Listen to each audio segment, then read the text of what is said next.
Reset na po na Grand Finals, game number 1, puti si Wesley. Ang laban po dito, dalawang game lang ha. Una maka 1.5, pag nag 1-1, Armageddon ulit. Anyway, puti po si Wesley, nag D4 po, Knight F6, and then C4, nag G6 si MBL. Na medyo nasupresa na si Wesley kasi Grunfeld na yan eh. Paborito yan ni MBL pero hindi niya na-expect na ititira. At ang ginawa ni Wesley dyan, nag-Knight C3, din-E5, ayan, Grunfeld na nga, nag-Knight F3 lang, Bishop G7, nag-H4 si Wesley, agresibong umatake, na kinapture lang yung C4, in-E4, ayan, kinuha yung gitna, tinirahan ng C5, din-E5, at kung mapapansin nyo, libre yung pawn pero hindi pa makain, dinipensahan ng B5. Bakit binigay? Libre, may kain po dito eh. Tapos may mga check pa yan. Grabe po yung tutok sa C3 niya. Kaya ang ginawa ni Wesley, in H5. Ano po? Ang tapang ni Wes. Pagka H5 po, kinapture lang yan, libre. Saka niya po kinain. Ito pong pawn sa B5. Anong pinagkaiba? Wala po Knight takes E4. So, ang ginawa po niya, nag-castling, Bishop takes C5. So, C4, nabawi lang po yung pawn, equal na, Bishop G4, umatras lang yung Bishop, and then Knight D7, Queen C2. Kailangan na po yung Queen C2 kasi pagka-check, kung sakaling umatras ka, depensado, nag-Queen B8 lang. Pagka Queen B8, Rook H4 si Wesley, na umatras yung kabayo, hindi daw maganda. Kasi, ang pinapatira na engine, hindi ko lang maintindihan, is Knight A3. Pupunta dito. Slightly better daw ang puti. Anyway, ang ginawa ni Wesley is Bishop E3. Ang threat is C5 plus na-develop yung Bishop, nag-H5. Pagka H5, Knight C3 lang si Wesley bumalik. And then nag-C4.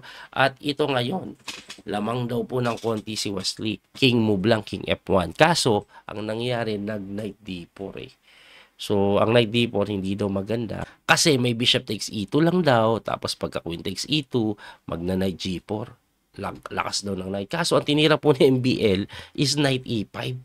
So, pagka Knight E5, F3, biglang slightly better na naman si Wesley. At ayan na po yung live na nangyayari ngayon.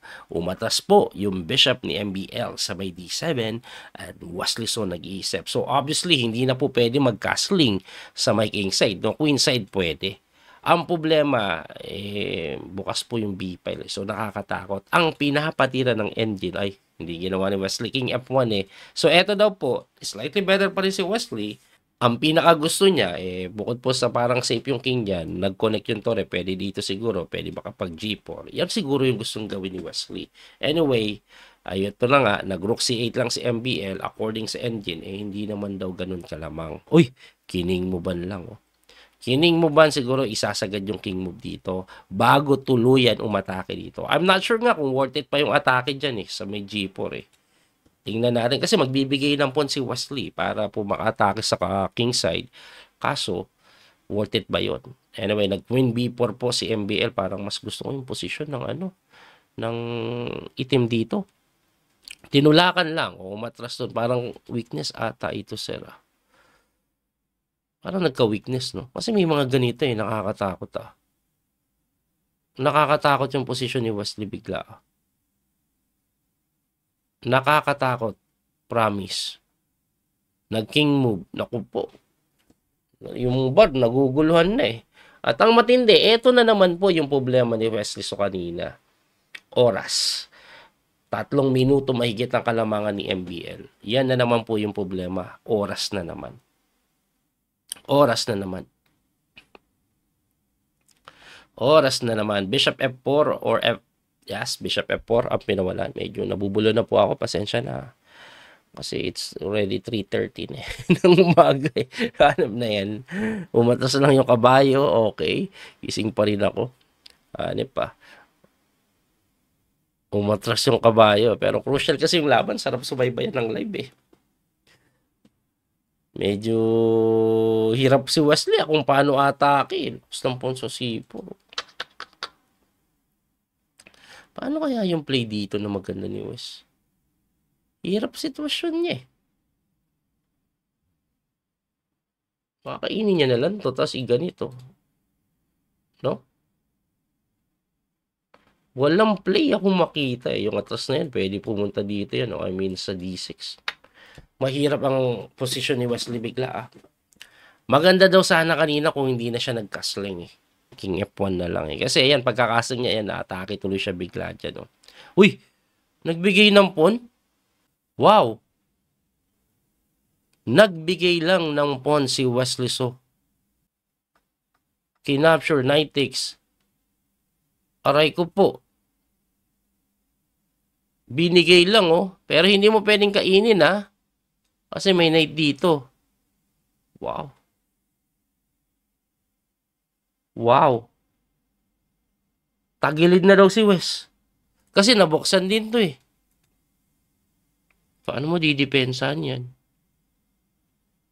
Wow. Eto, lakas ng turi. Oh. Wala. Lusaw. Grabe.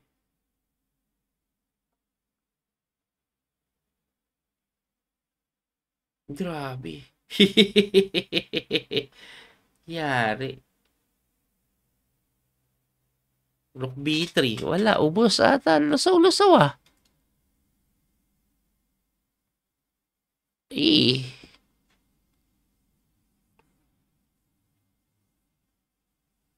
Lusaw-lusaw guys.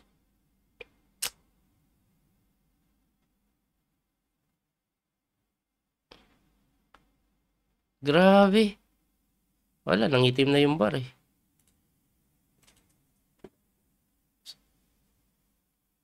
Na-time pressure na naman kasi si Wesley, no?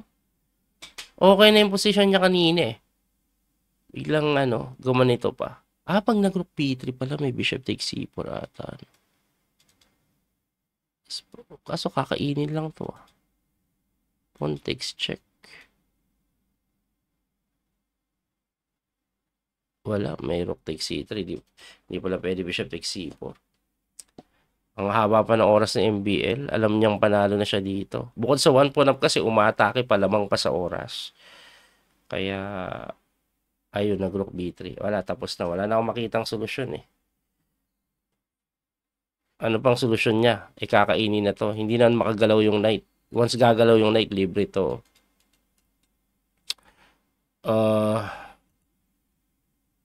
Pag umatas din ito, libre din to. Bishop takes C4, wala na. Rook takes C3. Yan yung ina-analyze ko kanina.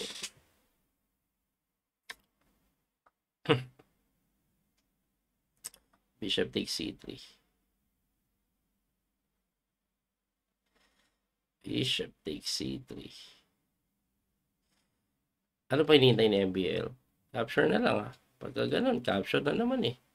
Ay, dito nga pang kain eh. Tapos ganun eh. Ay, may bishop pala. Ay, hindi pala ganun kadali pa, no?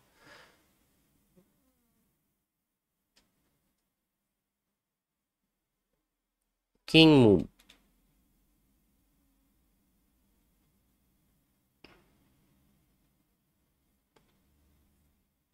King move. Ganon. Ganon. Ganon. Hindi pala makagaganito, oh. Kaya pala ginawa ni Wesley So yan, no? May bishop pa eh. May bishop pa. May bishop pang pangungulit.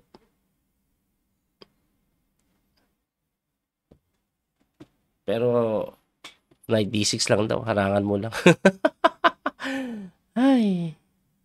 Hay, hay, hay, hay, ang buhay. Wala. Knight D6 lang, tapos na yung lapat. Knight E5 pa nga yung tinira eh. Maganda din. Kaso, wala bang bishop move lang muna? Bishop move. Bishop move dito. Ay, may ganire. Wow. Pag dito naman, may ganire, no? Well, pag dito ka naman, kainin lang to. Matras doon. Takes. Yun na lang ata yung pinaka eh. Para hindi lang mamate. Tapos ganito.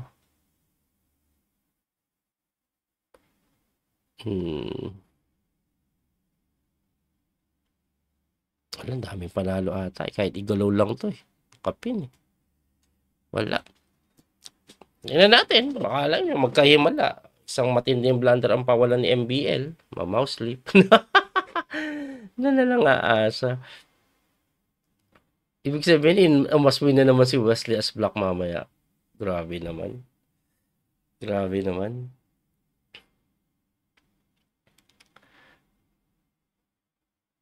Grabe naman.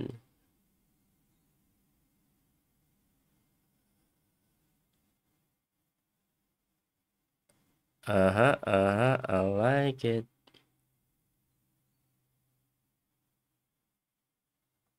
Uy, yun na nga, ginawa na.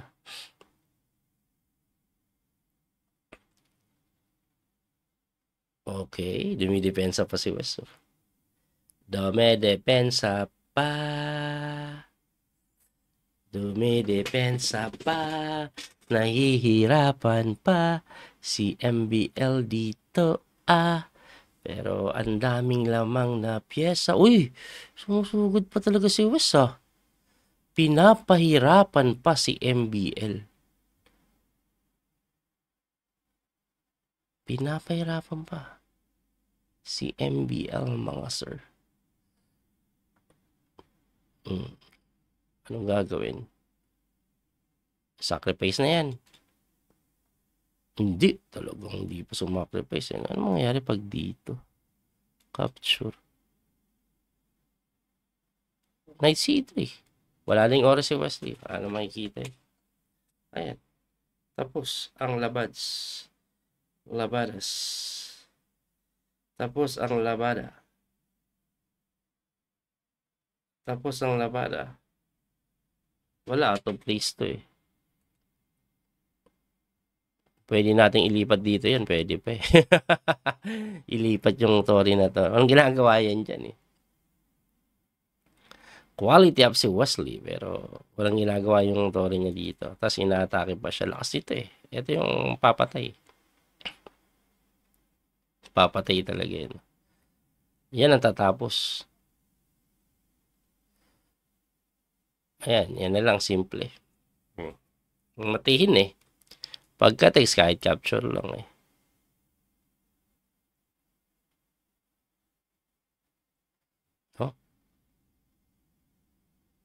Takes, capture, tulak.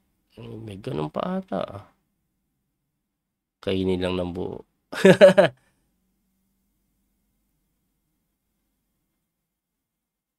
Let's check. Wala kakainin ng buo. Okay. Okay, ubos na. Wala. Wala na magawa Wala na. Grabe, no? Sayang. Ito po, dito po na parang medyo nagkamali si West ng malaki Yung castling Yung castling. Pero actually, okay lang daw yung castling. Pero mas magandang pinapatira is King F1. King F1 Kasi yung castling, dyan na problema Nakakatakot kasi yung position So, King B1 is correct. Kaso dito yung mali Yung A3 nag-create ng weakness yan. Sana kining A1 niya na lang, no? Anyway, at dahil po natalo si West so game number 1. Again, in a must-win situation na naman. Game number 2. Di pa tapos yung laban. Nangyari na sa kanya yan kanina. Pag natabla po yung next game, panalo na si MBL champion na. Pag naipanalo ni Wesley, may arma pa. Grabe, haba ng laban pag nagkataon, no? Anyway, hanggang dito na lang po tayo muli. Ito po yung Coach P. Master Daniel Causo. Hanggang sa muling pagkikita. Kalbus po mga kabiyay. Thank you po sa support. That little mouse, 'cause I'm an albatross.